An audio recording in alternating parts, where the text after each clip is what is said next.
Welcome to partialarc.com. Don't do that. You find yourself in a tavern. Oh, we should have checked for traps. I knew he forgot something. I think I can reason with him. You killed his father. Can I have sex with it? You could certainly try. I'm gonna touch a sword. Don't touch the sword! The child is evil, right? Obviously. I could cast Fireball. Always cast fireball. All right, roll for it. Welcome to Friday Night Quests. I'm Jay Jones, your host and usually your dungeon master. However, this month your dungeon master is Mike Christensen, who plays Sweeney in our Velvet League adventures. Mike will be taking myself and our producers on a special bonus adventure following the perspective of one of our recurring NPCs, Gormo, the sad manservant to Prince Horace Kemp. So without further ado, let's get to the game. All right, guys, let's meet our players, the producers of Friday Night Quests. Hey. Hello. First up, we have Jay Jones, who's normally your dungeon master. Normally. And Jay, tell us about the character you're playing. I am playing a character named Gormo, who is basically, in our version, an expanded universe character, essentially. Yeah, he's been around in many of the seasons. He's shown up passively to get sandwiches, or to drag boats, or to fetch gold from hungry, starving children. Yep. A real hero. He is a dwarf manservant to the House of the Kemps, who Horace Kemp, you guys might know, played by Jeremy Fox. Horace has employed Gormo for years, the Kemps have. Gormo is actually an older dwarf.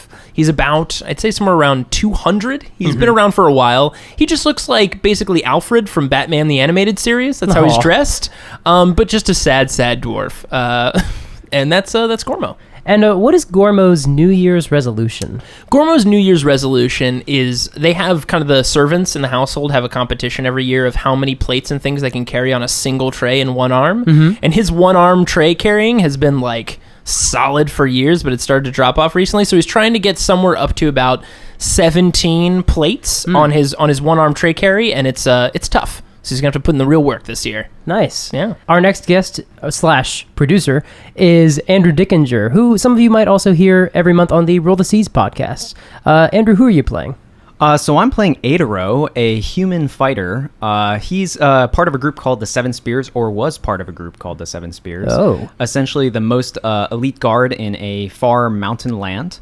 And he was essentially involved unintentionally in a conspiracy with his charge, who was a rich noble, and thought that honor was, the only answer to anything, and unfortunately killed a young girl who he thought was a terrorist, but in essence was trying to get revenge for her father, who was falsely imprisoned by the lord he was protecting. The grays of life. So he left the land, which caused a lot of contention, because if one of what's supposed to be their most devout warriors would so easily leave, like it essentially called their entire country into question, their government. And now they're only called the Six Spears, which is way lamer. Not as cool as Seven. Not as cool. They had so many pamphlets and like so many T-shirts made up. Yeah, they're like, you're lucky that still starts with an S, or we'd be in real trouble. They went into a huge economic downturn for all the T-shirts and things they had to reprint. Yeah, I mean, at least they can maintain the alliteration. Yeah, but, yeah, that's what really counts. So he essentially just works as he wanders and works as a bodyguard. I mean, will work for essentially anybody, but has like sort of. He has open eyes at this point. He won't just protect somebody just for the sake of protecting them. Shaking the rust off the moral compass. Yeah, essentially. Obviously, by his title, he's exclusively a spear user. They only ever use spears. Nice. That makes sense. And what is Aedoro's New Year's resolution? Aedoro's New Year's resolution is to make it to this land where there's this kind of sandwich that's really famous, and he's never been able to get a bodyguard job that takes him to this place. They always seem to like dodge around Sandwich Kingdom to this unbelievable sandwich place. It's like a fish sandwich, and it's supposed to be really good. Nice. Is the city called Bay City? That's so inside baseball for Los Angeles. No one will ever know what that means. No, I don't even know what that means, and I live here. I don't either. It's a delicious deli place. Yes, that's what it's called. Oh, awesome. Great. The city by the bay, Cool. San Francisco. And our final player for this session is Niels-Christian. Niels, who are you playing? I am playing Dante Thundertree, also known as Dante Grits Thundertree. Oh, boy. Grits. He eats a lot of grits? Grits are yummy. No, he just has a lot of grits. What's in your pockets, Dante? Oh, this is just grits. Did anyone bring a bowl? Nope, just pockets full of grits. Well, tell us a little about Grits. Yeah, he is. He prefers to go by Dante. Grits is his nickname from his brothers. He comes from a family of folk heroes. He's the youngest brother. Ooh. He is only a half brother. He's a half elf, so he is the son of his mother from the second marriage to an high elf. He is a sorcerer from his dad's magical high elfness. And sorcerers are different for listeners than normal magic users, because like normal magic users like a wizard or even with I guess would be a warlock. Yeah, wizards study the magic for years to learn it. Even warlocks do to a certain extent. Wizards are born with this innate magic inside them. Sorcerers are born with innate magic. That is what I meant. Yes. So sorcerers are born with this innate magic that they just, in most cases, don't really know how to control. Exactly. And that's why I'm also playing as the wild magic sorcerer that has even less control. Awesome. Because Niels does not care for our life at all. Nope. Well, we're high enough level that we won't necessarily die from a fireball accident. You've all turned into ducklings, and you're now dead. You guys think we're joking. That could That happen. could very much happen, and I hope it does. I'm waiting for him to turn into a potted plant, because that's always a fun time. Yeah, he's wild magic. That's why he's on his own now, because he kind of couldn't control himself and had to get away from most of his family members and friends. He blew up In their case of summer home. killing them. And a lot of magic users use arcane implements like wands or orbs or things. What does Dante use? So I decided for fun, his arcane focus is a crossbow that he shoots his spells out of. Standard magical fare. It's he's carved a bunch of like magical like runes into it and like decorated it, custom made like a hilt from like some magical wood that he found. Super cool. Nice. Arcane focus. Maybe focus isn't the right word Yeah. for wild magic. Yeah. Arcane Kind of goes in line. It's like, he uses a crossbow to focus his magic. the runes are supposed to empower the crossbow, and also it's supposed to help control the magic, which it just doesn't work though. Nice. And what is Dante's New Year's resolution? His New Year's resolution is to try and find his family and make good with them again. Oh, that's a really nice New Year's resolution. It is. It's a lot to do with plates. It's a little better than, sandwiches. Yeah, plates and sandwiches. Sandwiches are Simple good, folk though. over here. Yeah, simple goals. Oh, I forgot to mention, Gormo is a barbarian. We kind of hinted at it in previous instances and episodes, but Gormo is 100% a barbarian. It's canon now. It's canon. He is dressed like a butler, but he is a barbarian at heart. Nice. Speaking of previous seasons, the last time we saw Gormo, he joined Prince Horace Kemp, his charge, essentially. Yep. To go to the Kemp family home for the holiday Bahamutmas. Oh, yeah. There was a little bit of trouble with a family of doppelgangers, but in the end, true love won out and the family had a lovely dinner together. Yeah. However, ever since that dinner, there's one of Horace's traveling companions, Sweeney, who no one has seen. He's been absent ever since the dinner. You guys searched the house, you looked around, there was no body, all of his possessions were gone. It seemed like he disappeared without a trace. You guys looked around town for a few days, and eventually Horace has apparently given up Sweeney for dead. But he has tasked Gormo to continue the search for certain specific reasons. The last time Horace and Sweeney spoke, Horace gave Sweeney a fancy spell book for Bahamutmas as a gift. Which was very nice. Yeah, and now if Sweeney's dead, he's not using the spell Gotta book. want the spell book back? And if he's in trouble, yeah, Gormo, lend him a hand or bring him back or whatever. But if he's dead, just go get the spell book and bring it back. So Standard fare for Horace. Yeah. If you guys haven't listened to old episodes, yep, that's Horace. A morally ambiguous character. But yeah, if you find Sweeney and you can help, sure, lend him a hand. But if most not, importantly, get that spell book most back. importantly, because that's expensive. It's an expensive spell book. It is. Master Horace would be very upset if he didn't get that back. Your search led you to some of the seedier corners of the kingdom because Sweeney is a little. Ooh, agriculture? Like how much seeds are we talking the here? other, No? the other kind, seeding? the other kind of Okay. seed. Unfortunate. Yeah. But after a month, you actually have a lead. A man matching Sweeney's very specific, distinctive description. When you say that, do you mean like dirty wizard person? Is that what you mean? Dirty red hair, dreadlocks, red cloak. Yeah. A lot of red with dirt caked all over it. Yeah, basically. Yeah. Piercings, tattoos, yeah. Someone bought a horse and rode north into the barren countryside known to most as the Grey Wastes. It sounds pleasant. The Grey Wastes are barren and there's very little life. Those who've managed to make a home there are pretty much as tough and stubborn as the earth around them. You were able to find a cart heading north into the wastes, a stagecoach of relief supplies for a beleaguered town, sent by the Church of Palor. The wagon includes food, clean water, blankets, bandages, even a box of healing potions. And there are some other people hired on as well. You were basically tasked, you managed to get some money to help protect the cart and hitch a ride, and some other folks who will recognize as Aedoro and Dante are also hired on to help protect the cart. Okay. Are we inside this cart or are we walking alongside It's it? up to you. You can ride on the inside. You can ride shotgun next to Brother Jonas, who's the priest who's taking the supplies north. Okay. Where would you guys like to be? I would say Gormo is probably walking alongside the cart just Okay. because he's not used to luxury or being inside of the cart. If anything, he would be like helping the driver steer, but like I would say for right now, he's probably standing outside the cart walking along it. Okay. Aedoro is definitely outside the cart. He's kind of a wanderer, walkabout type of person. So he'll walk to most places. He'll occasionally ride a horse, but yeah, he's gonna be more like a scout in front of the cart. Okay. Dante's probably hanging out on top of the cart, just laying down. Just relaxing, like on the back, like looking up at the stars, like, oh, what a life. Yeah. Well, it's early morning. You guys set out before dawn, so it is looking at the stars when you first set out, and then as the sun. So is comes he up- actually sleeping on the top of it? No, you can just relax and. No, I wasn't sleeping. Okay. Are you protecting it up there? I am. As you guys set out, there's just white sands all around you of the wastes. There's rocky outcroppings and deep valleys. It makes the horses very uneasy. They move very slowly to avoid a bad step. The sky at this point is very gray. You can feel the pressure of an impending storm, but the air is still very dry. And as you walk, you get dust in your mouth and your eyes, and you kind of have to protect yourselves and pull a cloth over your face or just sort of move slowly and mindfully of that.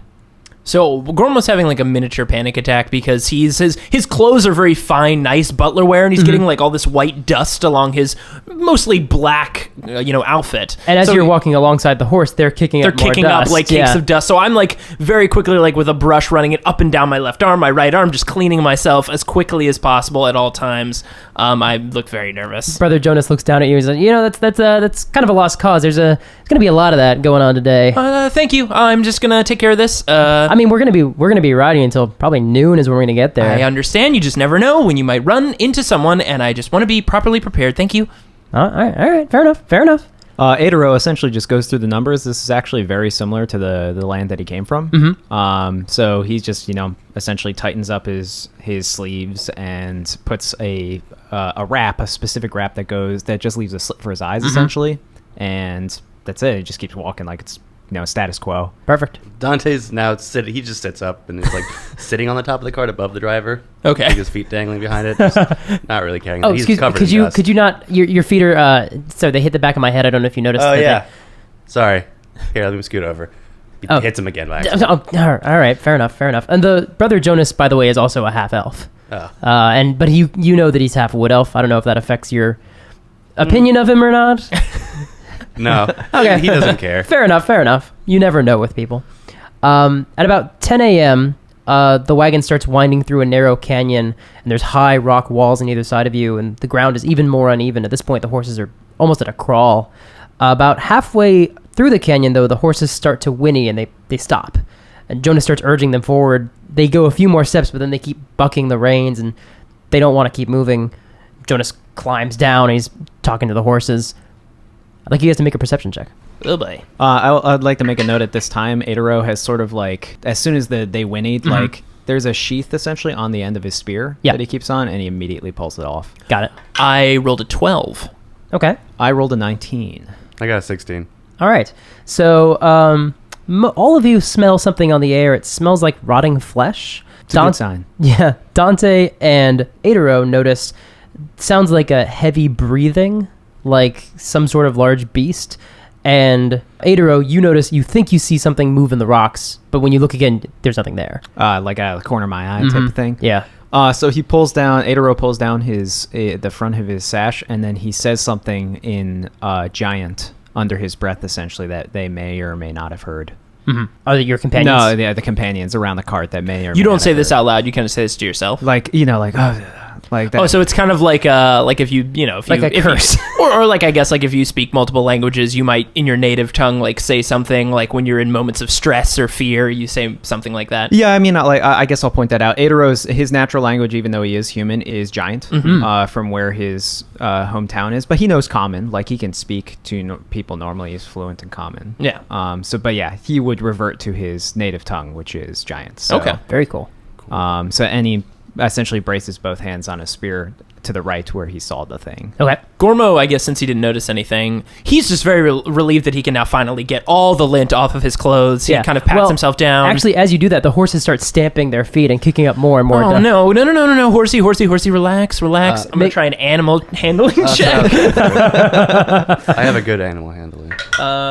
Okay, that's an 18. Okay, you managed to soothe the horse. Like the one of the horse that's next to you is really beating the dirt, and you managed to soothe it and take its head in your hands. You've worked with animals before. You've Yes. had to walk alongside horses. As part of my horses. charge of setting up his horses or taking carriage rides or things like that, of course. Yeah, so you are able to speak to it, and Brother Jonas says, "Yeah, you got a good feel for the animal. I don't know what's bothering her today."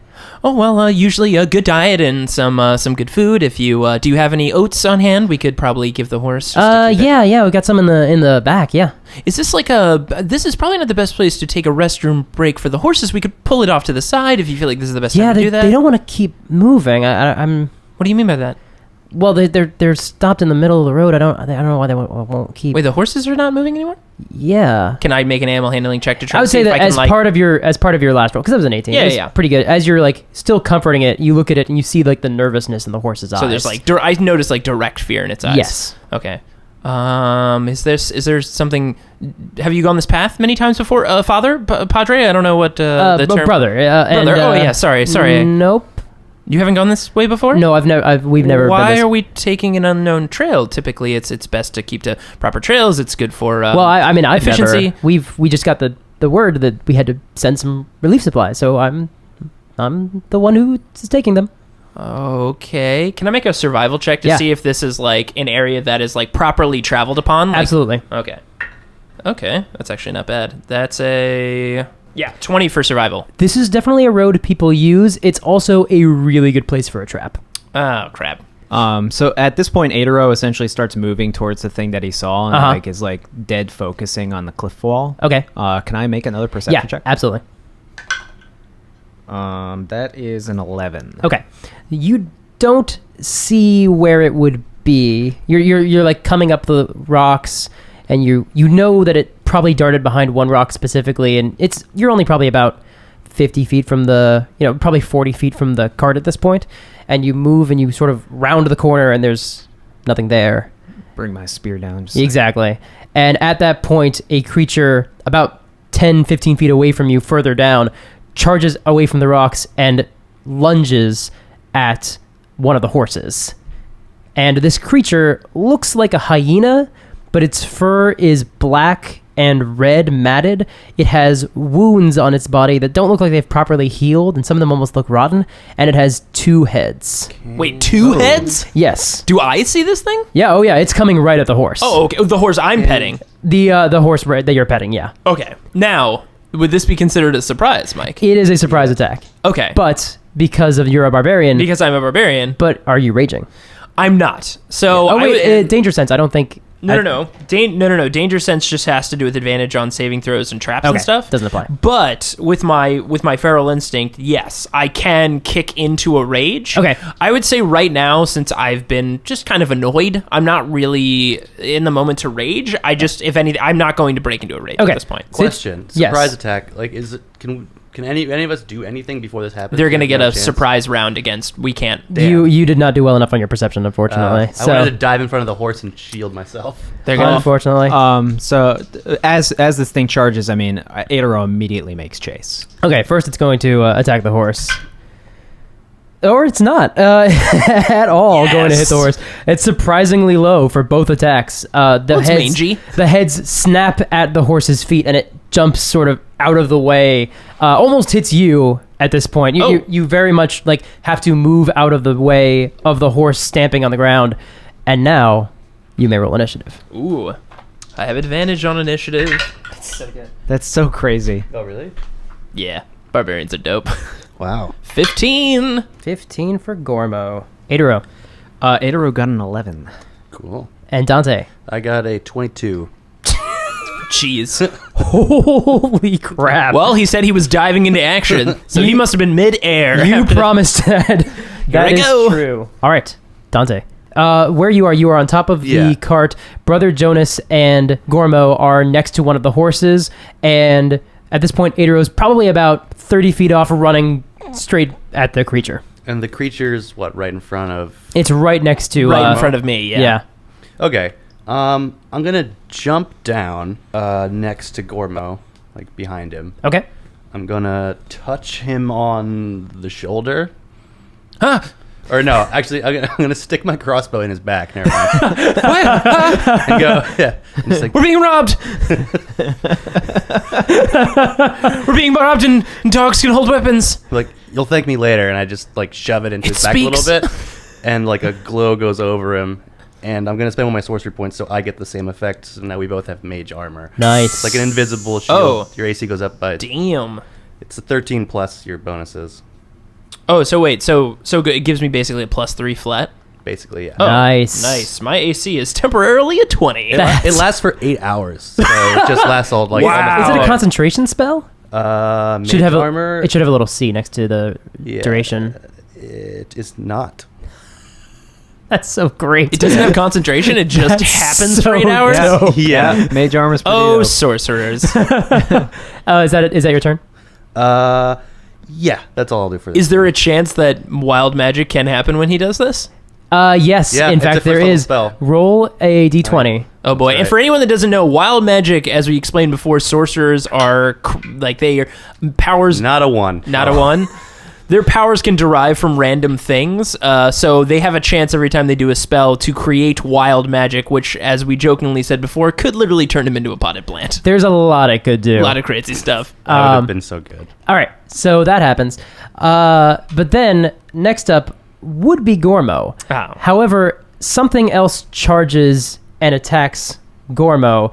Charging out from behind one of the rocks is a huge humanoid with gray, slightly green skin, huge tusks coming out of its mouth, a small, almost piggish nose, and it's wearing like plate armor, mismatched plate armor that's beaten and dented and black and splashed with red. And across its neck, it has a dead, like desiccated vulture around its neck. And it is going to charge at Gormo with a great axe. Man, my anxiety is through the roof right now. One of the swings comes right past your head and you dodge out of the way. The other one would ordinarily hit. However, it swings and you raise your hand and it just digs into the mage armor because that was a 19. Awesome. And it would have hit you. So, like, magical armor is just, like, cracking Yeah. beneath the blade. And you see the creature like snarling as the axe is trying to dig through the magic but can't. Sucker. Next up is Gormo. All right. I told you you'd thank me. So beneath my coat, because I'm just dressed in a normal kind of servant's cloak. Yeah. I reach beneath under the back of my cloak and I pull out what's a folded battle axe that's Okay. been folded underneath my cloak behind me. I unclip it, pull it out, and flick my right arm out, and it snaps the head of the axe into place. Nice. So it's no longer folded, and I'm ready to go. Okay. So I just basically make swing right at this big green Oh well, at creature the in at the front of me. humanoid or at the At the humanoid, not Okay. the dog. Okay. So I'm gonna make a swing at the humanoid that just messed up this nice clothing that this gentleman just gave me, and I take clothing very seriously. Yeah. So, Well, it looks like the armor is still okay, but yeah. right. So, okay, so I can attack twice as a barbarian. I can Yes. attack more if I was raging, but I'm not raging right now. So I attack. I do. First is a 17. 17. Oh, sorry. 15 to hit. You swing and the creature bats your axe away with his forearm. So as my axe gets batted away, I swing it back around for my second attack, and that's an 18. Sorry, it's a 19 to hit. This one does dig between the plates and get it right in the side. You dig in the blade. Awesome. And I do 17 damage.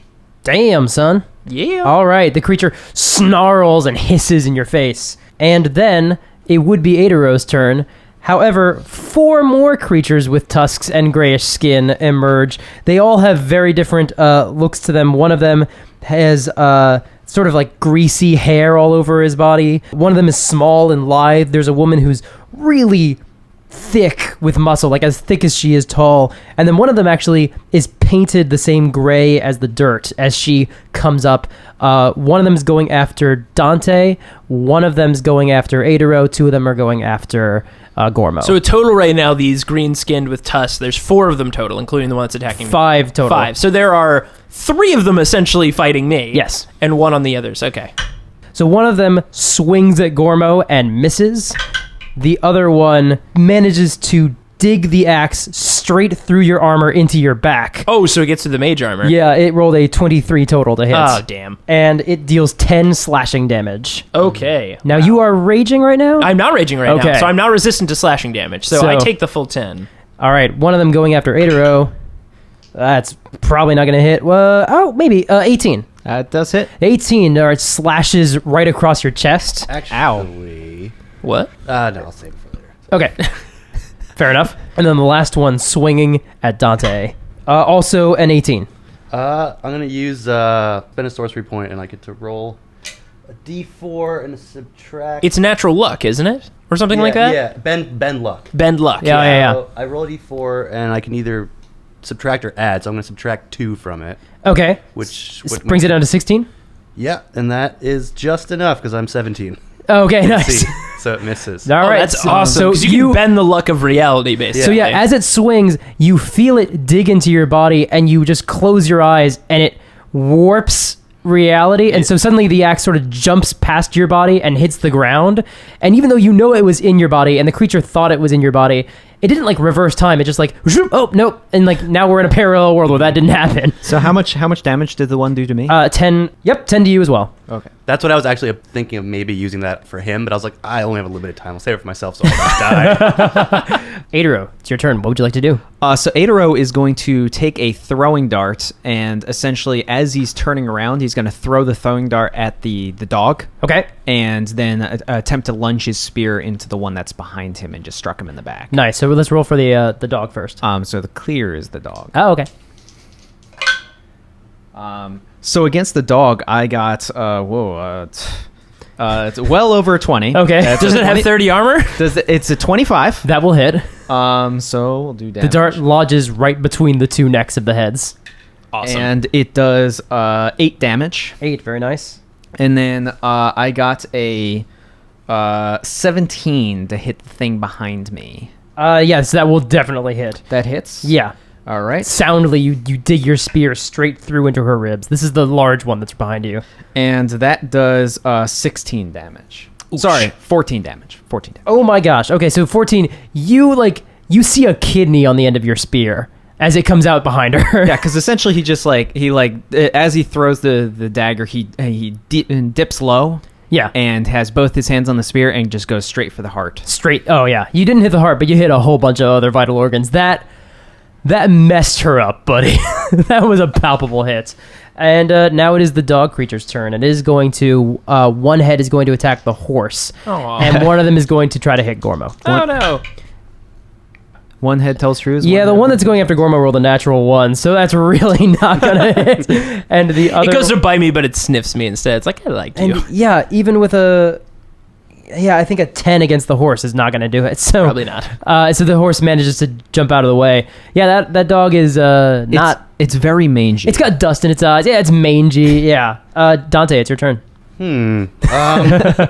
There's one of those tusk things like that just attacked me. That's right in Yeah, front you of can me. roll a nature check if you want to know what this creature is. Yes, I will. Is my nature? No, it sucks, but it's okay. 12. 12. Orcs, you think? You speak Orcish, don't you? Yes. You know these are orcs. You definitely I would assume if he speaks the language, he would know what they're from. Yes. So yeah, you know orcs when you see them. What do I speak? Oh, Orcish. What do those look like? I had no idea. I mean, Not they a clue. could have been I'm sorry, trolls. I forgot. The language is orc. It's not Yeah. Orcish. The Yeah. language is orc. You know what orcs Yeah. are. Yeah, you definitely know what this That's is. even simpler than Orcish. Yeah. What do we orcs speak? We speak orc. That's it. Yeah. So yeah, you know these are orcs. Okay, I'm going to use. And with a 12, that is all you know about orcs. Hey, look, They look like this. How far is the guy with the axe?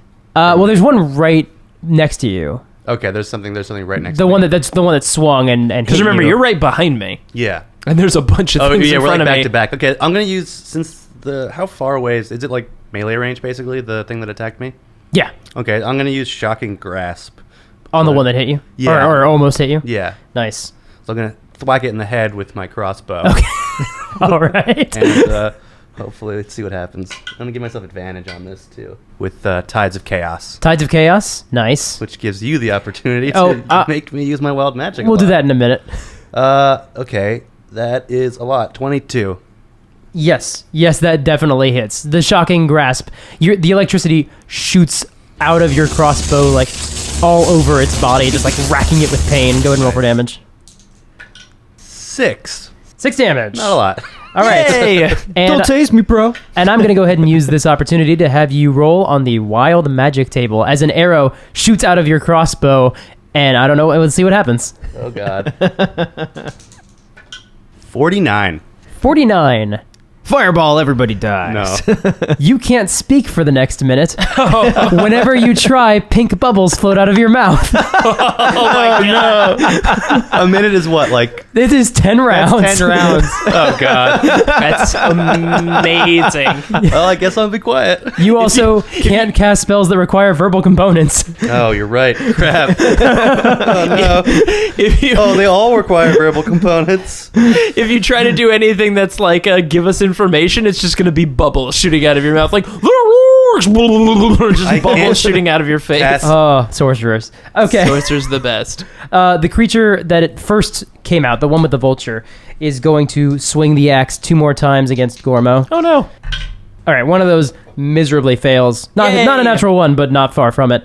And then one of those is a 22 to hit. Yeah, you just Yeah. needed that first part, which was a 20. And so brings the axe down into your back and does 9 slashing damage. Oh boy, that hurts. Gormo, it's your turn. Okay. Gormo.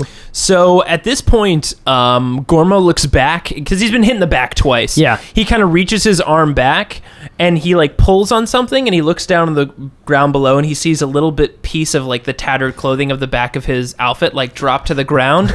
And then he pulls his hand out and looks at it and he sees blood on his hand and it's a little bit of like a like boom, like this like a pulse in the back of his mind. Yeah. And he just starts to hear like, you're always looking so dirty, Gormo. Why don't you make yourself more presentable, Gormo? Why don't you clean yourself up, Gormo? And you just like, it just, his eyes just start pulsing. He's just having these flashbacks of Horace just berating him.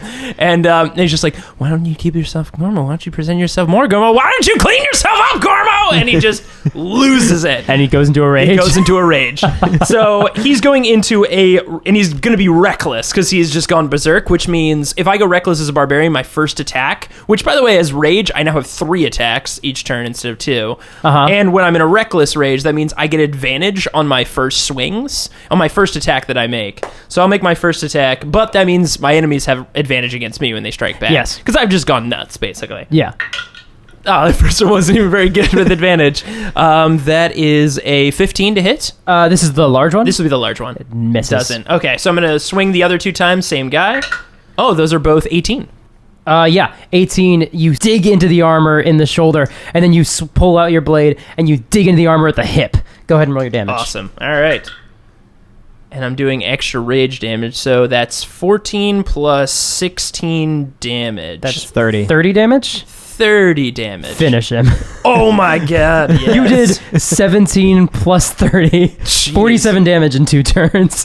Yeah, so the first swing like kind of clips one of his legs and drops him down to my height, and then I just take his head off. Nice. Just directly in front of me. Very good. Wow. And blood sprays all over your clothes. Keep yourself clean. I turn around and just open my mouth and just pink bubbles. You vomit pink bubbles all over the ground. The 2 orcs next to you are going to attack. Oh boy, they both rolled natural 18s plus a bunch. So yeah. I remember they have advantage, so. Oh, okay. Well, we'll see what Yeah, I happens. know. I gotta let you know. Okay, yeah, those are lower. Okay. But yeah, they both hit. They both dig their axes into you. You take 20 damage total. 20 damage total, but as a barbarian and I'm raging, This is slashing damage, This is slashing and I have resistance, so I take half, so I only Yep. take 10. All right. One of them. So good. Barbs are strong, guys. One of them is going to attack Aedoro. Yes, definitely. That is a total of 23 to hit. I mean, it might hit. Yes, 10 slashing damage to you. And then one of them is going to attack Dante. Uh-oh. That's a natural 19. Yeah, But do you have to speak to do it? I think you do. Bulls! Probably. I was going to do shield. That's a reaction against it. Is it a verbal component? Yes. Okay, so you take 10 slashing damage. Damn it. Damn, you got the one thing that like screws up all of your magic. I promise you Yeah. that is not the one thing on that list Oh, that I'm screws sure. with his magic. Yeah, but I mean, for like this one does it for like several rounds. Yeah, it some does. just turn him into a potted plant for one turn, but Yeah. That's true. All right. It slashes you and you just vomit bubbles all over its face. use this as a defensive strategy. Blow bubbles in front of him. He can't see anything. Aedoro, it's your turn. All right, well, I Or mean, Aedoro. Aedoro is, he's had enough of this person, so he's going to use his action surge. Oh, so that's And 3 attacks? Just do 3 straight attacks. I don't know if you'll need that many. I can get it back. Let's roll the attack net. So we got an 18, a 20, and a 23. Yes, all of those will hit. Surprising. I rolled on D10s a 10, a 10, and a 9. Well, That's before bonuses. yeah, she had 1 hit point. So, That's why I was like, I don't know if she's gonna need so it. you stab through her neck, right through the back of her head. Then you pull out your blade and you stab her again through the heart. And then you take out your blade and you stab her again through the brain. She was very dead the first time. But you have a moment of sadness because when she's falling to the ground, you see some of the rags fall off, and you see that she's wearing some of that Seven Spears that T-shirt. And you're like, oh, she was a fan. You just had to stick the knife in a twist there, Gormo. I mean, thanks a lot. Make it dark. All right, the creature is going to attack Gormo because Gormo just killed an orc. What? Nope, that's definitely not going to happen. Snap. Did they have advantage? Oh, they do. It's That's very, very so that's mangy. the first attack. Gotta remind you. No. 20, baby. 20 AC. How about 15? Nope. Fine. All right. Still less than 20. It's So- very mangy. It is. It really like snaps at you and attacks and just does nothing useful. Thank you, Magic Bubble friend. Speaking of, Dante, it's your turn. You can disengage and run if you want to. You mean... That's what I'm doing. I don't know what to do. I can't do anything. you can run if you want to. I guess. There's healing potions in the cart. You technically have a crossbow. You can shoot a crossbow at somebody in the face. Yeah. Do you have any bolts for your crossbow, or do you just have a crossbow? No, I have bolts. It's up to you. Because I can't use any spells, right? Right. You can't use any spells for 9 more rounds. Jeez. You could disengage. Yeah, I guess I'll just disengage and jump up on top of the cart. Okay. And then use minor illusion because it's the only thing that doesn't involve a verbal. What are you casting your... Yeah, what are you gonna make yourself look like? Wait. Wait. Can you minor illusion? Can you make your bubbles look like fire? So to scare them, so like go like blow like bubbles out of your mouth, but it looks like fire because of minor illusion. Question, is minor illusion a bonus action to cast? One action. Yeah. You take your action to disengage. You're right. Okay, then I'll just jump up on top of the thing. Okay. Get out of the way of stuff. Cool. Sounds good. Yeah, let you spend your whole turn climbing up there. That's fine. It is not that thing's turn because that one's dead. That thing has no head. Gormo. All right, so I'm still raging. So there's 2 guys still around me, right? Yes, there is the woman who was, or the female orc that was painted gray like the dirt, and the one that's covered in hair. Okay. I'm gonna first make I'm still recklessly attacking. So I'm gonna make my first reckless attack against the woman with the gray. Mm-hmm. So this is advantage. That's a 19 to hit. Yes. All right. That is a 19 damage. Ooh. Okay, so One it's attack. super dead. Okay. So it's just Sliced. right in the head, drops. Then I swing my axe around with my right hand and This Go is back. the hairy one. go back for the hairy one who just saw me take down that orc in one swing. 2 attacks right to him, 1 high, 1 low. Oh my god, a 19 and a crit. Yeah, Okay, so on the crit, that is 20 damage. that kills it outright. And on the 19 is 19 damage. Yeah, you tear him apart. So that's basically like almost like anime style. I see it like through the guts. You just like open up his guts, and the second one you just cut the spine in half and just cleanly separate it into. Yeah, just like chopping vegetables, basically like bottom top. Like a one clean motion. Damage? 19 and wow. So that was out of my 3 attacks, I did 19 damage, 20 damage, 19 damage. What dice do you roll for your attacks? D10s. I rolled with my crit. I rolled a 3 and a 7, so I got a 10 plus 10 for bonus damage. So that's 20. And I rolled a 9 for 1 plus 10, and I rolled a 9 for another 1 plus 10. Wow, you get that many D10s for your axe? It's crazy. A D10 per attack. I do 3 attacks per turn. Ooh. I'm a crazy barbarian, my friend. So there's only one orc left alive, and the creature, the dog-like creature. But that one is going to try to attack Aedoro. No, wait, not Aedoro. It would be trying to go after Dante. But Dante's at the top of the cart, and you just killed a whole bunch of it, Gormo. So it is going after you. And this is the little one that rolled a natural 20. Ah. So you take 20 damage. Oh, God. But it's 20... It's slashing damage, so it's okay, so I'm only halved. taking 10. Awesome. That ability is so good. The best. Aedoro, your turn. Well, I mean, Aedoro immediately, because... I will never pronounce your name right. Aedoro. Aedoro. Aedoro. Aedoro. Aedoro. How many in a row? 8 a row. Aedoro. As we saw, he doesn't mess around when he's in combat by executing that thing 3 different ways. Yeah. So he immediately turns and goes full sprint towards the orc that just attacked Gormo. Okay. Well, Oh, it was the dog. Isn't it the dog that attacked me? The dog has not successfully attacked anyone. Oh, okay. What? Wait, then what just attacked you was the last orc. Oh, okay, that's right. The one that was fighting Dante. Yes, but as he passes by the dog thing, he'll toss a dagger at another dagger at it, essentially. So the clear is the dagger. Got it. That's the dagger is a 23 to hit. Yes, that will hit the dog. That is 7 damage. 7 damage. And then, unfortunately, against the orc that struck him, I only got an 11. That is not enough. Too bad. The dog is going after you now. Okay. You've thrown enough things at it? Yeah. I've thrown 2 daggers into it. Hey, it finally rolled for crap. Rolled worth a damn. So that is a 16 to hit and a 20 to hit. They both hit? They both hit. All right, so you take 10 piercing damage. Please make a Constitution saving throw. Oh, no. Ooh, boy. It's a good thing I have a super bonus in Constitution saving throws. Yeah, that's a 24. Okay, you know that you should not be bitten by creatures this obviously rabid and wild and rancid, but you managed to drag your arm out of the way, and you feel like you can handle whatever just got into your system. You'll be all right. But yeah. That sounds like confidence. Feels like that last town I was in. I think I'll be okay. I think I'll be fine. Next up is Dante's turn. I still can't speak. So I guess I'm just like pacing on top of the cart, spilling bubbles, like shaking my crossbow, like, why isn't this working? I love how we all did it. It's the most entertaining sight. I'm just gonna fire it with the dog. Okay. With the regular crossbow. All right, make your attack. No.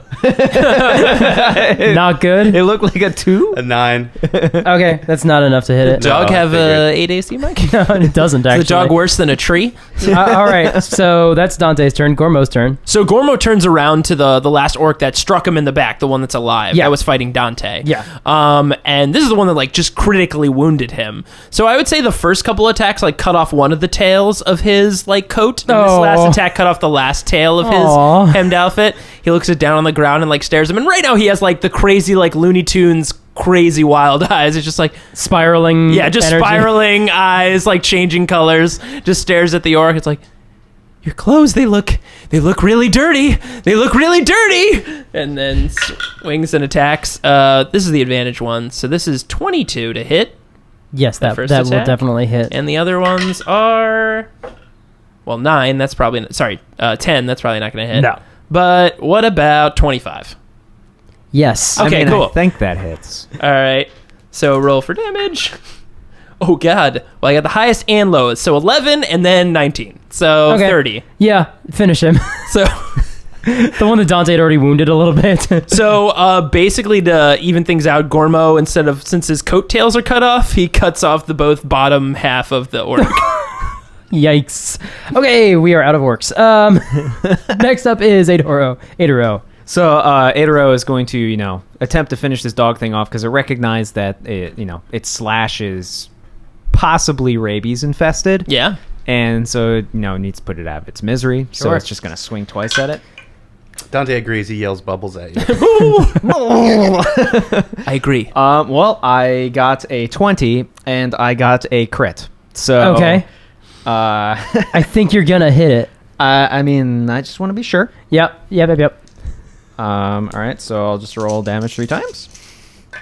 15. That's 27 damage. It's very hurt. Just a long, indeterminate pause, and just he's very hurt. It's a very hurt dog thing. Oh. And it's going to respond. It was going to split the attack and also attack the dwarf, but no, it's all coming after you now. Okay, that's a natural 20 and a 3. So the natural 20 is going to hit, and you take 10 piercing damage. Go ahead and make a Constitution saving throw. Thank God. You got this. You got this. You got this. That's even higher than before. That's 26. Okay, you're fine. You're super fine. Thank you for having that +8 to Constitution saving throws. Jeez. Alrighty, that is the last enemy for a while. Dante. I still can't speak. What strategic moves are you thinking about doing right now, Dante? He just slumps down and just blows bubbles in the air. Frustrated. Can't do anything. It's like the shot from the Mad Max trailer where she's sitting on the sand like screaming into the air, but it's you just on the top of a carriage just screaming bubbles into the air. Pink bubble. Pink That's bubbles. so much better. He's had this happen before, so he knows he just has to wait it out. He's just mad. Amazing. Gormo. Okay. There's a 2-headed rabbit hyena-like creature thing. So I turn, stare it down. I remember it attacking the horse, and in just a rage, again, I make another reckless attack going right for it. So it will potentially have advantage. It will have advantage on me if it attacks me back. Oh, that was going to land on a better number. Even with it, That's how dice work, That's how Jay. dice works. It still ended up being a total of 14. That will hit. Oh, wow. Okay. You So managed that's 14. to dig your axe into the body. And then- It's really mangy. And then the other ones will definitely hit because they are at 14 before I add modifiers. So, Yeah. so 3 attacks, a lot of die. That's a total of, that's 10, 11, Is it more than 5? 41 damage. It had 5 hit points left. It doesn't even have 41 hit points to begin with. Okay. You may finish it. I will split it right down the middle between Yeah. the two heads. Perfect. Yeah. Nice. Because, Gormo's a man of Continuity. Continuity. I was going to say equal opportunity axing. Yeah. Big All into right. that. You guys are out of initiative. So Gormo kind of lets the steam out of him. He's just kind of staring. His eyes return to normal, and just, what happened? Oh my God! Who killed all these things? Aedoro is... What happened to you? Well, What's going on with his face? There's bubbles coming out of his face. Aedoro kind of just ignores the other two, takes a knee, and immediately takes some medicine out of his patch and applies it to where the hyena, scratched him. Okay. And then wraps it. Sounds good. Brother Jonas emerges from below the cart and climbs out. Oh, right. He's just like, is everything all right? We're fine? Everything's fine, right? Someone killed all these orcs. You did. Who did? You did. Who? And now, as you're Bubbles hitting me in the as you're face. saying that, the last of the bubbles come out of your mouth. well, you did. Oh, hey, you did kill them all. I killed all these orcs? Yeah, When did that happen? just I was sewing something, and then There was some fine axemanship there. I was sewing Gormo. these green vests and these green pants, but I had to keep taking them apart, and oh my God, these are the green vests! Are you okay? Oh no. It seemed that you were upset about your coat being destroyed. or Why, what's wrong something. with my coat? He enters a rage again. No. Oh no, he's gonna be so mad about this. Does anyone have any, let me see if I still have it. And he checks his pocket and he pulls out a, God, what's it called? A needle and thread? Yeah, he pulls out a needle and thread, and he just kind of takes off his jacket. A sewing kit? A sewing kit, yeah. He takes off his jacket and sets it on the side of the cart and immediately starts grabbing his coattails and starts mending his jacket. Okay, up and under, up and under, up and under. He's just very focused. I think you're gonna have trouble getting the blood out. No, it's gonna be fine. I've got plenty of mineral water that I keep on me at any time. Trust me, I travel with a person who often gets blood on most of his clothes. So I'm very skilled at getting this out. Just give me a few minutes. So he's dipping mineral water and things on his coat and cleaning himself up, basically. All right. Well, Aedoro, he's still like essentially he's braced himself against a stone at this point, and he's going to take a break and use some hit dice. And definitely. You guys can take an hour and rest and a long rest. Yeah. That was a short rest. Oh, short rest. Long rest would be 8 hours. That would be a long time. Yeah. So I'm going to take a short rest. And in fact, if you guys want to do that in the cart, you can. Brother Jonas can start steering the horses ahead as well. No, I mean Aedoro, he's not going to be in the cart. He'll walk alongside. While they're taking the rest, he's going to be, just sitting against a stone in the valley essentially. And then I guess if they get moving, then he'll just walk alongside. Okay. Cool. So after about probably 10 minutes, the Brother Jonas is going to want you guys on the road because he doesn't trust the road and he's frightened. But you guys can take your rest in the cart or alongside. All right. Dante will just take his rest. He'll just be sitting on top of the cart, keeping watch. Mm-hmm.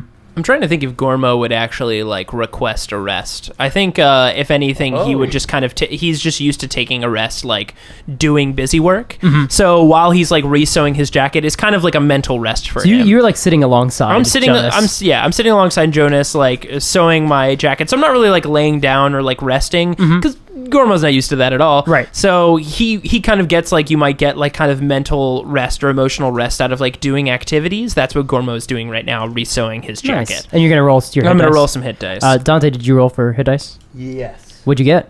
A total of 11, so I got Nice. my 10 health back. Nice. I lost a lot of health. Yes, I rolled 5 of my 8 hit dice, and Oh wow. I gained 32 health back. Nice. Okay, I'm gonna roll mine now.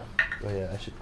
I guess I forgot to point out in that fight with that last hit, you actually bloodied me. Oh yeah. If we were using 4th edition rules, it's when we're half your health. Yeah. Wait, when we're with hit dice, I forget. Do you add Constitution modifier? to that too? No. You No, just you add do the not. dice. It's just a flat? straight value. Okay, good. Yeah. So I've used 3 so far. Oh, I wish. You would have had not to use. You would not have used 5 of them. No. 27. So I used 5 of them, No. Oh wow. So you also used 5. and I regained 34. That's something. Oh yeah, it's Very almost nice. full health. Very nice. As you guys return to the road, as it is nearing noon, the sun you think would be getting higher in the sky. You can feel it, but the clouds are still fairly oppressive. I mean, you can still see well enough. It's not dark, But it's barreling in. very gray. As you pass down the road, you see several burned fields around you. The desolation of smog. Burned fields? It looks like somebody was growing crops or corn Make or a something. perception check. Okay. Oh, that's not bad. And I'm terrible at perception. That's 19. That's not bad at all. Yeah. 19 perception. I only got an 11. Okay. 20. Nice. So, Aedoro, you see burned fields. You think, yeah, maybe these were crops. I'm not sure. But Dante and Gormo both realize not only are these definitely farms, you can actually see the remains of buildings. In and amongst the fields, you can see what look like... You can actually tell. You can tell that there were probably barns and a silo. You can definitely see the farms. And this goes for a while. This is about your last hour of your journey. You Just see, all along left, not right all sides? alongside, but you see regularly. Okay. And Dante, you actually notice at one point from farther away, but your elf eyes, your half elf eyes. And when you say elf eyes, you have to say it like that. What do your elf eyes see? Your elf eyes. You notice a pile of bodies. You can tell that they're horses and cows and livestock, things like that. But you definitely see a pyre for them that was burned. Ugh. And this was days old. That there's no remains. It's not like they're still smoking. They're not. No, it's just a pile of days or old. weeks old. But yeah. Are we passing the pyre now? It's a ways out. Okay. It's not far enough that even you would see it. I would go to the side and I just looking at the burnt crops and things like that. I want to test the soil and look at the crops and just determine, what this might have been done with, whether Sure. it was done with gasoline, if it was done through natural occurrence, what might have burned these things. Investigation. So I'm going to do an investigation. That's not good. 8. Fire. Probably fire. Probably fire did this, guys. As you guys approach the town, Haven is the name of the town that you guys are going to. And it is surrounded by a wall only about 10 foot high. There's a small sentry tower on each of the corners, and you can see the double doors, just a set of wooden doors in front of you, large enough for a cart or things to go through, but not that heavily fortified as far as, like, you were used to, Gormo, you're used to large castles and mansions and things like drawbridges. This is just wooden doors, probably with a bar behind them. You notice there's some soldiers in leather armor waving you in. They call down to the guards to open the doors. The doors swing open and the cart rolls down the road. You see the town. Most of the buildings are gray brick or adobe. A lot of them have thatched roofs. You follow the main street down a lane of houses. As your cart pulls down the road, you notice that all the windows and doors around you are closed, but you notice a few shutters open and some faces peer out at you, and as they see you, slowly some people start to emerge from their houses, especially when they see the cart and the symbol of Pelor on the cart. At the end of this road, there's the town square, so the road basically leads straight from the doors into the town square, and in the middle of the square, there's a well, and on the right, you see a bar with it's a thatched roof that's definitely sagging and like It's seen better days. It's seen better days. Okay. There's a sign out front that reads Samson's. To the right of the bar, there's a flat stone building. You recognize it. Aedoro, you know that's a barracks. Yeah. Definitely. Next to the barracks, sort of straight ahead at the end of the road, is a modest temple of Pelor. There's a bell tower rising up, which makes it the most dominant building in the town. And Pelor is a god of justice and good in the world. Pelor is a god of sun. Mm-hmm. And, goodness and life, essentially. To the right of the temple, coming up on your left, there is a residence, a decent-sized residence. It's one of the few two-story buildings, and it's one of the few buildings besides the temple that actually has shingled roofs. And next to the house, on your left, there's a small, quaint-looking inn. Well, we made it. It was nice working with all of you. I don't actually think I got any one of your names. I'm Gormo. Nice to meet you. He presents his right hand to shake at a perfect 90-degree angle. Who does he prevent his hand to first? I guess it would be to Aedoro. Aedoro doesn't recognize the gesture, but like puts out his hand essentially, and Gormo kind of, you go 90, he goes 10, and just finishes the shake, and like it's a firm handshake. It's like probably the best handshake, most official handshake you'll ever have. The more firm that you make the handshake, the more firm I make the handshake. Because I'm not sure what I'm supposed to do. Okay, then we pull our hand. Yep, there we go. I'm Aedoro. It's nice to meet you, Aedoro. Thank you for the help with what happened. That was crazy. Is this something that normally happens in this area? It's not uncommon. Oh, okay. I probably should have looked up this job before I took it. And what's your name? Dante. Oh, Nice to meet you, Gormo. Nice to meet you, Dante. Instead of shaking your hand, he just does a high five slap. Okay. Well, let me do that one more time. I'm gonna put my arm out and Does then another you just high five slap. Okay. All right. Well, nice to meet you as well, Dante. Mm-hmm. Is the mage armor still on? Yeah, it's still on him. He still has it. Still glowing radiantly. You look really nice in that. It's sort of like it flickers in the light, so it's not visible like 100%, but like it catches the light and there's like a bubble around you essentially. This is very nice. Thank you. It was quite amazing, and I have to where did you the design? Is there any way to change the design to fit maybe closer to the? You know what? Never mind. I won't ask about that. As you guys do this, Brother Jonas climbs off and he starts unloading supplies. At this point, people start very relieved looks on their faces emerging, and they start taking the supplies. But there are definitely some people asking further questions, like, "What? Who else is coming? Where are the soldiers? What else do you guys have?" And Brother Jonas is trying to explain to them all he's doing is delivering these supplies. He doesn't know any more than that. He just got the message from the church. I'm sorry, I don't have any more info for you. Yes, we have healing potions. Yes, we have bandages. Yes, we have blankets. We have food. We have water, fresh water for you guys. But that's all he's really able to tell them. This woman emerges from the fourth building, the residence. Mm-hmm. She looks very well put together. She's tall. She's striking. Mm-hmm. She's in her probably 50s, but shorter, dark hair, very put together. Just picture Sigourney Weaver in any modern role, and you have her. And she walks up and pretty much demands to know, where are the soldiers? And Jonas says, I have these men. These men joined me. That's Sorry, what? What are we? well, not soldiers, and I don't know if you would but that's all I know. I don't know any more than that. I'm sorry. All I knew was that we needed to get you guys supplies. That's all I know. Gormo looks around and sees like all the people, and he goes, okay. And he walks over to the first person, right? He goes, hi, I'm Gormo, and extends his right hand, perfect 90-degry angle, and he just starts going down the line. Just shaking hands and getting names from people. To everyone in to every single person.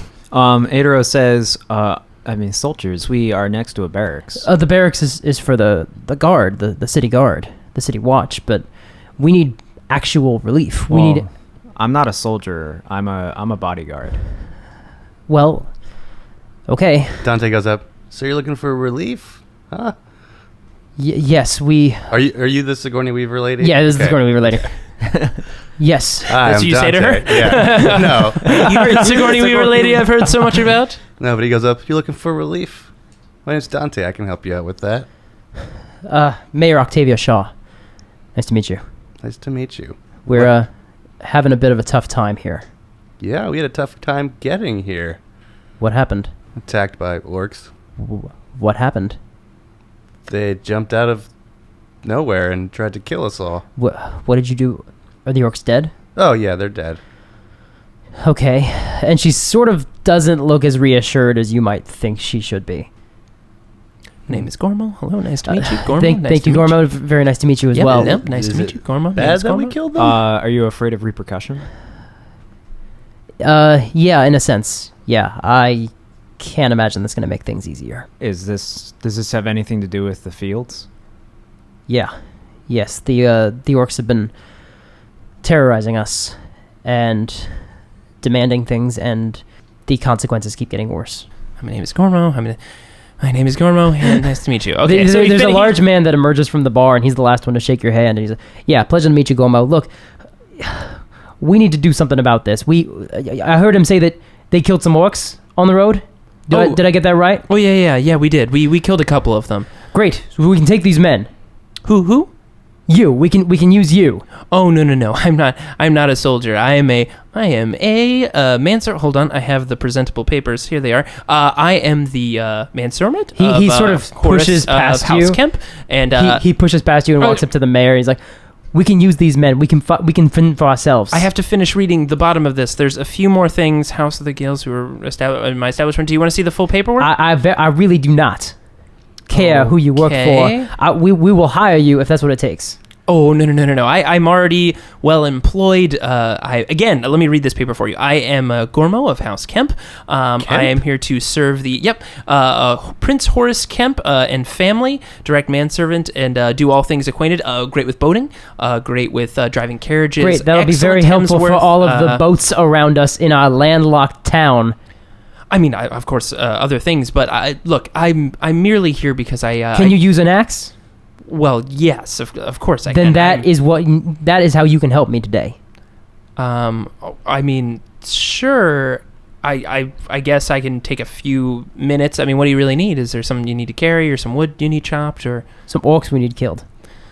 And the mayor puts a hand on this man's shoulder and says, "We are not doing that. That is not the best way. We have to hold out for the soldiers. These orcs are gonna kill us. We have to do something." I'm sorry. I don't take on the burdens of other people. I'm just a bodyguard. So you'll just sit back and watch? Well, I'm gonna go. I mean, I'll probably leave. The job is done. Great. Well, thanks for your help. All you've done is make our problems worse. I'm sorry. What did we do? And as you say that, the bell in the temple starts ringing. You guys look up and you see a little girl in a very nice dress that is completely filthy. It looks like she's been climbing through chimneys, and she's barefoot, and she's ringing the bell, and people start scattering. People scatter into the other buildings, except for the mayor, and obviously the three of you and Jonas. Is it dinner time, or is someone arriving at the town for? Yeah, someone's arriving at the town. Okay, great. Well, we should. I mean, do you have an honor guard or trumpets of some kind, or I have a few things that I could put together real quickly. What was your name again? My name is Gormo. Gormo. Yeah, I mean, you probably want to roll out something. I mean, someone here to take care of the horses. Why don't you come with me, and I'll show you who's coming. Oh, okay, sure. She starts walking towards the walls. Do any of the rest of you join her? No, Aedoro essentially just checks the payment. Okay. And then essentially just like slashes up his kit on like the end of his spear and then just starts walking towards the entrance. Okay, to follow them. Well, I guess if they're walking towards the entrance the way we came in, then yes. They're walking towards, they're going to turn before they get to the doors. They're going to walk up on top of the wall. Okay, so he's just like going to the doors and essentially like asking to be let out. The guards cross their spears and say, I'm sorry, you don't want to go out there right now. You don't want me to make me get you out of the way. You are not my worst problem in this moment, sir. I don't know if I agree with that. Well, that is your opinion, and you are entitled to it. But trust me, there is worse out there right now. Dante, what are you up to? I'm following up to the... Up the walls? I'm following the mayor. As you guys, the two of you, follow up the mayor onto the walls, you look out and you see probably about a dozen orcs out there. There are some of them that are in very colorful clothing. There's one that has a woman with a long, shaggy green mohawk. There's a male orc with very small tusks, but a bare chest with lots of brands across his chest. Each of the brands actually looks like it's shaped like an infant. Oh. You can see there's one that's actually, you can't tell the gender. It's just dressed as a surgeon. Looks like dressed like a human surgeon with goggles and a surgical mask and white clothes underneath a leather smock and long leather gloves, all of it stained with blood. There's one wearing different mismatched armor. There's one, a woman who's got like a dried out boar's head as a helmet and a rotting pelt across her shoulders. But none of those are the first thing you notice. The first thing you notice is the female two-headed giant walking towards the doors, and on her back is an armchair that has been added spikes and other various pieces of metal grafted to it, and riding in that is a very large orc, probably about 6'6". He's just sitting there in leather armor that's covering up chainmail, but across his face he's wearing a skull, an actual human skull as a mask. Across his ribs he has human ribs sewn into his clothing. He has arm bones running down the length of his arms and down his legs. He has leg bones. He has a pelvis bone across as a codpiece. This guy's all about bones. Yeah, and he is riding in this throne on the back of this giant that walks right up to the walls, right up to where the mayor is standing. The giant heads are just basically at chin height up to the wall. The orc is just sitting there face to face with the mayor. Mayor, I am occasionally sometimes an advisor to someone who does not take my advice, but I would like to let you know that earlier I did happen to kill some orcs. If these are your guests for this evening, I would like to let you know that ahead of time. Also, I do not recommend letting them in. Those are probably going to do some terrible things. Merely my recommendation. Also, I don't know the customs for welcoming orcs into a town, so I wouldn't be very much help in that capacity. Thank you, Gormo. I have no intention of opening the doors. Okay, that's a good idea. I think that's a good play. Now, why are they here? If we're not welcoming them in for a feast or something. By the way, that bell is very distracting. You should probably use that strictly for feasts or for welcoming. At this point, the person in the throne reaches the wall, says, Madam Mayor, it seems we have escalated the situation a little bit. I came to you real nice. I made a simple request. And when you said no, I made it worse. And still you said no? I thought after all your livestock and crops, you would have changed your mind. But no. You took things too far. You killed my warriors out there on the road. Your warriors tried to kill us. Self-defense. Sorry. Who are you? Oh, Dante.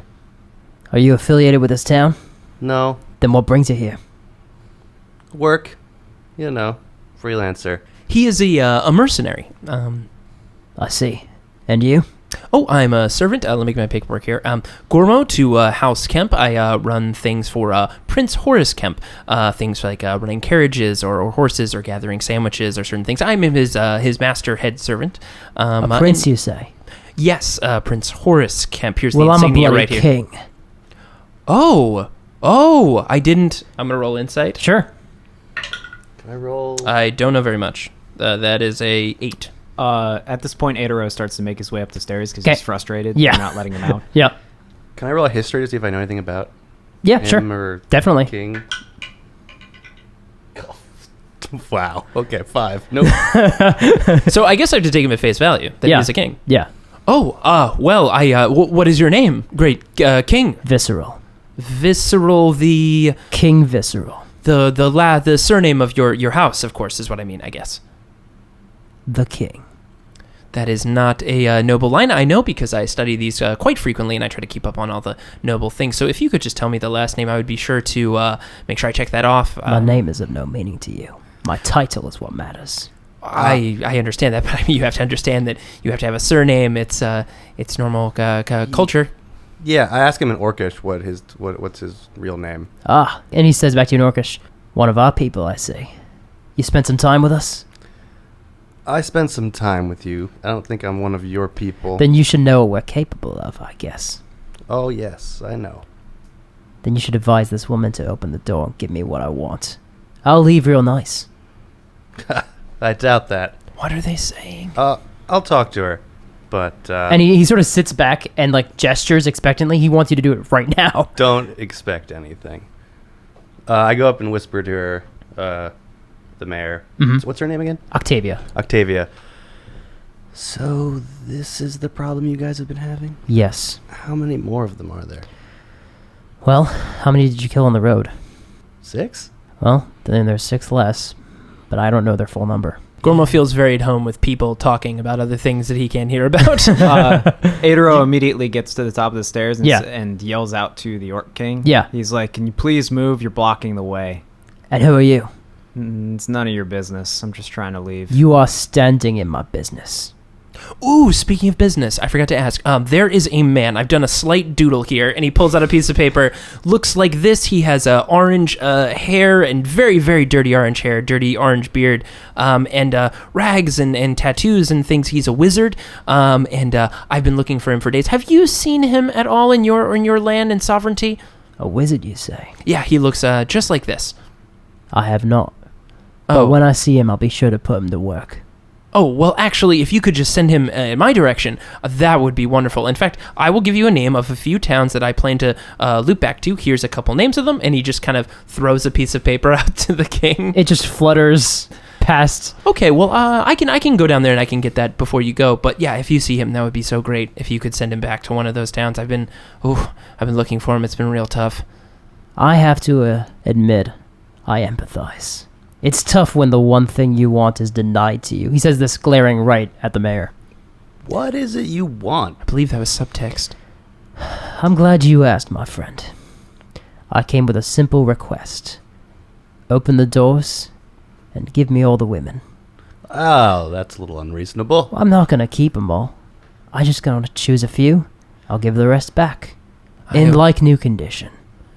I would like to revise my previous request. If you happen to see this man here, don't bother to send him anywhere. In fact, just ignore him. He's very dangerous. He's terrifying. Yep.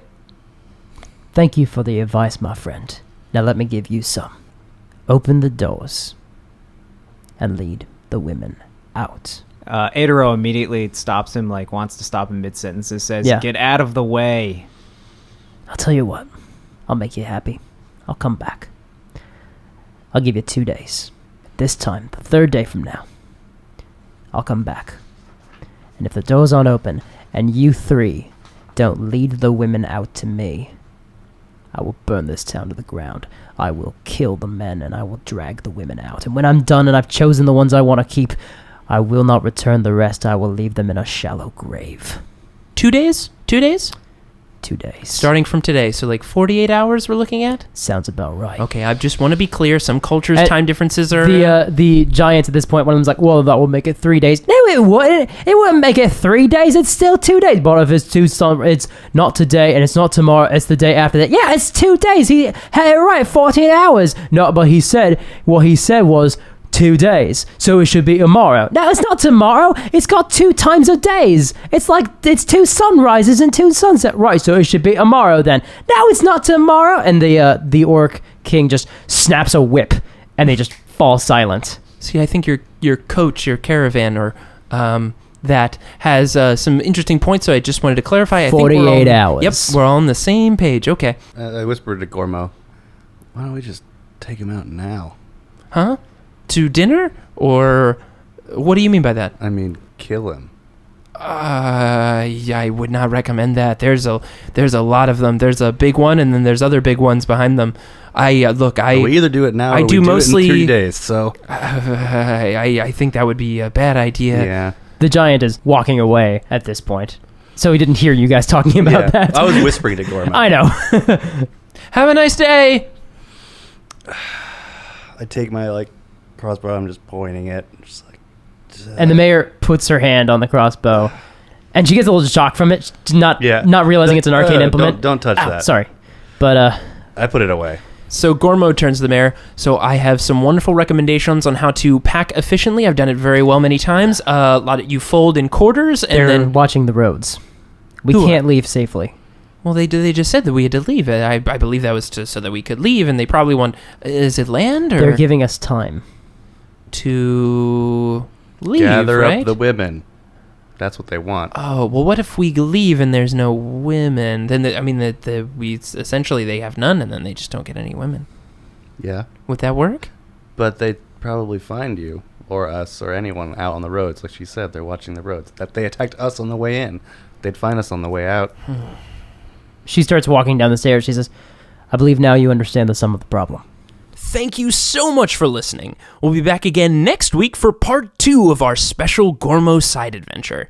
In addition to running our real-life D&D game, Mike, the DM of this adventure, writes articles for Partial Arc every week, including his How We Roll column, where he shares advice and stories about tabletop RPGs. You know what else you can find on partialarc.com? Well, photos and character art for Friday Night Quests. Also, episodes of our other podcasts like Because Comics, Blockbuster Smash Up, or Roll to Seize. If you have any questions about the show, feel free to email us at FridayNightQuests@gmail.com. You can also follow us on Twitter, Instagram, Facebook, and Tumblr, all under the handle Partial Arc. Thanks for listening, and we'll see you on the battlefield. Yeah, I'm gonna loot the body. So, how much experience do we get? Well, now we have a skeleton army, so that's pretty neat.